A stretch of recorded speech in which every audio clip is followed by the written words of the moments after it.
সম্মানিত মুসলিম একরাম, আপনারা সকলে অবগত আছেন, আমরা ধারাবাহিকভাবে আলোচনা শুনছিলাম হুকুকুল ওয়ালিদাইন তথা পিতামাতার হক।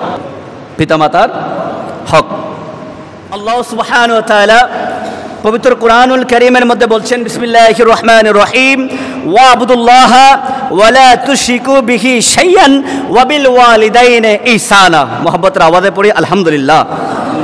আল্লাহ তাআলা বলছেন, তোমরা আল্লাহর উপাসনা করো, ওয়াবুদুল্লাহ, তোমরা আল্লাহর ইবাদত করো, ওয়ালা তুশরিকু বিহি শাইয়ান, এবং তার সাথে, কার সাথে? আল্লাহর সাথে কারো সামঞ্জস্যতা আনিও না। এই কথা বলছেন কে? আল্লাহ বলছেন কোরআনে, ওয়াবুদুল্লাহ, তোমরা আল্লাহর ইবাদত করো, ওয়ালা তুশরিকু বিহি শাইয়ান, এবং তার সাথে অন্য কাউকে শরীক করো না, ওয়াবিল ওয়ালিদাইনি ইহসানা, এবং তোমরা তোমাদের মাতা পিতার প্রতি সৎ ব্যবহার করো, সদাচরণ করো, মা বাবার সাথে ভালো আচরণ করো। পিতা মাতার প্রতি সদ্য ব্যবহারের কথা আমাদেরকে জানিয়ে দিচ্ছেন কে? বড় করে বলতে হবে, জানিয়ে দিচ্ছেন কে? আল্লাহ তাআলা বলছেন, বান্দা তুমি আমার ইবাদত করো, অর্থাৎ আল্লাহর ইবাদত করো, এবং আল্লাহর ইবাদত শেষ, এরপরে তুমি তোমার মা বাবার খেদমত করো। আল্লাহর ইবাদতের পরে মা বাবার খেদমতের কথা বলেছেন, মা বাবার খেদমতের কথা বলেছেন। আজকের জামানায় ঠিক এই মুহূর্তে আমাদের জন্য মা বাবার খেদমত, মা বাবার প্রতি ভালো ব্যবহার, মা বাবার প্রতি সদ্য ব্যবহার, এটা আমাদের জন্য অত্যন্ত গুরুত্বপূর্ণ। যখন সন্তান টাকাওয়ালা হয়ে যায়, পয়সাওয়ালা হয়ে যায়, কোটিপতি হয়ে যায়, গাড়ি থাকে, বাড়ি থাকে, সুন্দরী বউ থাকে, ওই মুহূর্ত থেকে সন্তান মা বাবাকে আর চেনে। এটা কিন্তু বর্তমান জামানার চিত্র। আপনারা ইউটিউবে ঢুকলে, ফেসবুকে ঢুকলে আপনারা একদম দিনের আলোর মতো, চাঁদের মতো, সূর্যের মতো আপনারা বাস্তবতা খুঁজে পাবেন। যে সন্তান কোটিপতি হওয়ার পর, যদি সন্তান কোটিপতি হয়ে যায়, যদি সন্তান নেশাখোর হয়ে যায়, যদি সন্তান মদ খায়, গাঁজা খায়, বাবা খায়, ফেন্সিডিল খায়, নেশা করে, ওই সন্তান কখনো মা বাবার ইজ্জতের সম্পর্কে ধারণা রাখতে পারে না। কারণ ওই নেশার মাধ্যমে তার তো ইমানই চলে গেছে। নেশার মাধ্যমে কি চলে গেছে? ইমান চলে গেছে। তো যার মধ্যে ইমান নাই, তার মধ্যে আবার মা বাবার কিসের খেদমত? সে নেশা করে আসবে, মা বাবাকেও মারবে, নিজের বউকেও মারবে। আল্লাহ সুবহানাহু ওয়া তাআলা আমাদের যুবক ভাইদেরকে এই নেশা থেকে হেফাজত করুন, আল্লাহুম্মা আমিন। দেখেন, রাসূল পাক সাল্লাল্লাহু আলাইহি ওয়াসাল্লাম আবার এটা তাফসীর করে দিচ্ছেন যে পিতা মাতার প্রতি সদ্য ব্যবহার করে নবী করিম সাল্লাল্লাহু আলাইহি ওয়াসাল্লাম আল্লাহর প্রিয় আমলের দ্বিতীয় স্থানের মধ্যে রেখেছেন। প্রথম প্রিয় আমলের মধ্যে রেখেছেন আল্লাহর ইবাদত, দ্বিতীয় আমলের মধ্যে রেখেছেন মা বাবার খেদমত। কার খেদমত? মা বাবার খেদমত। আবার রাসূল পাক বলছেন যে ক্বালা সাআলতুন নবিয়্য সাল্লাল্লাহু আলাইহি ওয়াসাল্লাম আইয়ুল আমালে আহাব্বু ইলাল্লাহি তাআলা। সুবহানাল্লাহ বলবেন না? রাসূল পাকের একজন সাহাবা, তিনার নাম হলো আব্দুল্লাহ ইবনে মাসউদ, তিনি রাসূল পাককে বলছেন, ইয়া রাসূলুল্লাহ, ইয়া হাবিবাল্লাহ, আইয়ুল আমালি আহাব্বু ইলাল্লাহি তাআলা, দুনিয়ার মধ্যে আল্লাহ তাআলার কাছে এমন কোন বান্দার আমল কি আছে যে আমলকে আমার আল্লাহ তাআলা সবচাইতে বেশি পছন্দ করেন? আব্দুল্লাহ ইবনে মাসউদ বলছেন, রাসূল পাকের সাহাবা, জলিলুল কদর সাহাবা, ইয়া রাসূলুল্লাহ, দুনিয়ার মধ্যে এমন কোন আমল কি আছে যে আমলকে বান্দার, এমন কোন আমল যে আমলকে আমার আল্লাহ তাআলা সবচাইতে বেশি পছন্দ করেন? আল্লাহর নবী বলতে লাগলেন, ক্বালা আস-সালাতু লিওয়াক্তিহা।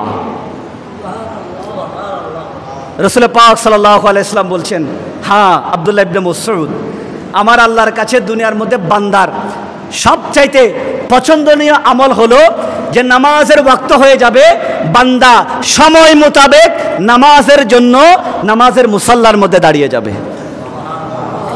এরপরে সাহাবা আবার জিজ্ঞেস করছেন যে কুলতু সুম্মা আইয়ু, ইয়া রাসূলুল্লাহ, ইয়া হাবিবাল্লাহ, নামাজের পরে এমন কোন আমল কি আছে যে আমলকে আমার আল্লাহ তাআলা সবচেয়ে বেশি পছন্দ করেন?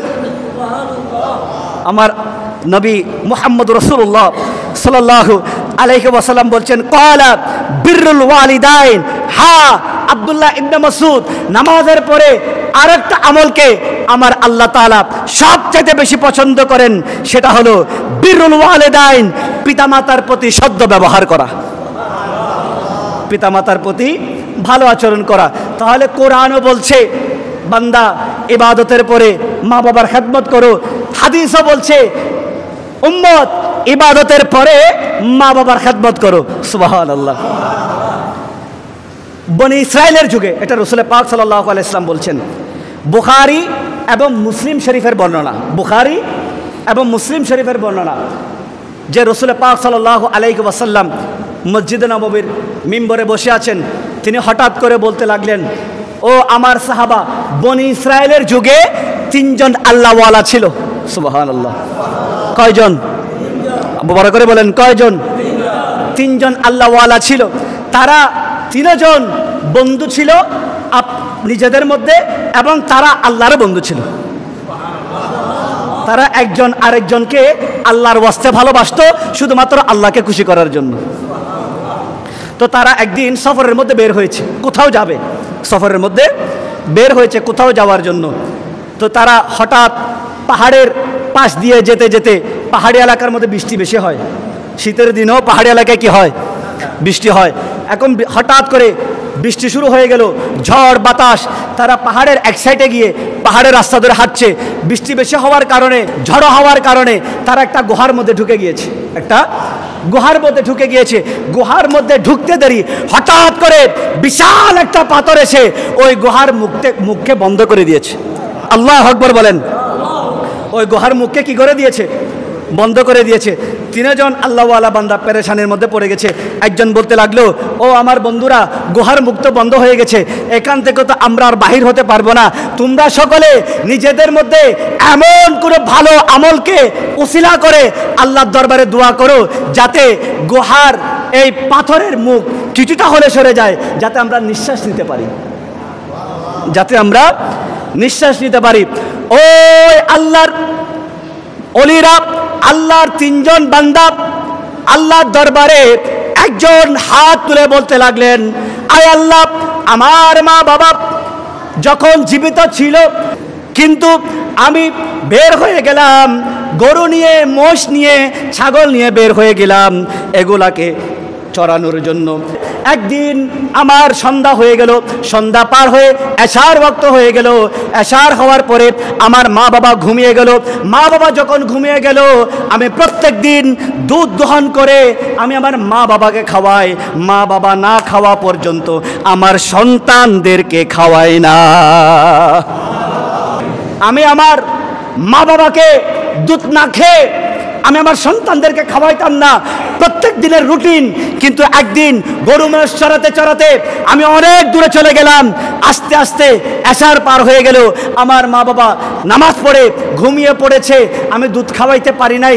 আমার মা বাবা ঘুমিয়ে আছে, আমি দুধ নিয়ে আমার মা বাবার সামনে দাঁড়িয়ে আছি। আমার সন্তান দুধ খাওয়ার জন্য আমার পায়ে পড়ে চিৎকার করতে লাগলো, আমাদেরকে দুধ দাও, কিন্তু সন্তানদেরকে দেয় নাই। কারণ আমি তো আল্লাহর জন্য, আমি আমার আগে মা বাবাকে খাওয়াই, তারপর আমার সন্তানদেরকে খাওয়াই, এর আগ পর্যন্ত খাওয়াই না। এখন এভাবে সারা রাত চলে গেছে, ফজরের আযান দিয়ে দিয়েছে, আমার মা বাবার ঘুম ভেঙেছে। আমি আমার মা বাবাকে আল্লাহর সন্তুষ্টির জন্য, তোমার সন্তুষ্টির জন্য আমি তাদেরকে ঘুম ভাঙাই নাই, কারণ তারা কষ্ট পেলে তুমি কষ্ট পাবা। মা বাবা ঘুম ভেঙেছে, আমি তাদেরকে দুধ খাওয়াইছি, আমার সন্তানরাও কাঁদতে কাঁদতে ঘুমিয়ে পড়েছে। আমি আমার মা বাবাকে দুধ খাওয়ালাম, সন্তানদেরকে তুলে তাদেরকেও দুধ খাওয়ালাম। এই সব কিছু আমল শুধুমাত্র তুমি খোদার জন্য আমি এই আমলগুলো করেছি, আমার মা বাবার খেদমত এভাবে করে গেছি। এই খেদমতের উপর যদি তুমি খোদা রাজি থাকো, তাহলে পাথরের কিছুটা অংশ তুমি সরিয়ে দাও। সুবহানাল্লাহ। এই দোয়া করতে দেরি, মা বাবার খেদমতের ওসিলা দিয়ে দোয়া করার সাথে সাথে পাথরের 3 ভাগের 1 ভাগ সরে গেছে। এটা অটোমেটিক বর্ণনা করছেন মুহাম্মদুর রাসূলুল্লাহ সাল্লাল্লাহু আলাইহি ওয়াসাল্লাম। বুখারী এবং মুসলিমের বর্ণনা, বনি ইসরাইলের যুগে তিনজন আল্লাহওয়ালা ছিল, এদের মধ্যে একজন মা বাবার খেদমত করেছে, মা বাবার খেদমতের ওসিলা দিয়ে আল্লাহর দরবারে দোয়া করেছে, বিপদে পড়েছে, পাথর গুহার মুখ বন্ধ করে দিয়েছে, মা বাবার খেদমতের দোয়ার ওসিলায় 3 ভাগের 1 ভাগ পাথরের মুখ সরে গিয়েছে। এভাবে তিনজন 3 ধরনের দোয়া করেছে, 3 ধরনের দোয়ার উসিলা দিয়ে যখন আল্লাহর দরবারে দোয়া করেছে, পাথর এসেছে ঠিক, কিন্তু অটোমেটিক সরে গিয়েছে। আল্লাহ চাইলে পারেন কিনা? আওয়াজ দিয়ে বলুন না, আল্লাহ চাইলে পারেন কিনা? কারো কাছে সন্তান নাই, আল্লাহ চাইলে স্পেশালি সন্তান দিতে পারে কিনা? 10 বছর, 12 বছর, 13 বছর, 14-15 বছর সন্তান হয় নাই, আল্লাহ হঠাৎ করে দয়া করে বান্দাকে সন্তান দিয়ে দিয়েছেন। এটা কার কুদরত? আওয়াজ দিয়ে বলুন না, কার কুদরত? এই জন্য আমাদেরকে আল্লাহর ইবাদত সম্পর্কেও জানতে হবে, মা বাবার খেদমত সম্পর্কেও জানতে হবে। এই জন্য আল্লাহ বলছেন, বান্দা তোমরা আল্লাহর ইবাদত করো, আল্লাহর ইবাদতের পরপর ওয়াবিল ওয়ালিদাইনি ইহসানা, মা বাবার খেদমত করো, মা বাবার খেদমত করো। এবং এমনভাবে তুমি খেদমত করো, খেদমতের পরে এমন কোন আচরণ তুমি করো না, আও খেলাহুমা ফালা তাকুল্লাহুমা উফিন, সুবহানাল্লাহ। খেদমতের পরে তুমি এমন কোন আচরণ করতে পারবে না যাতে তোমার মা বাবার অজান্তে তোমার মা বাবার জুবান দিয়ে বের হয়ে যায় উফ, এই ধরনের কোনো আচরণ করা যাবে না।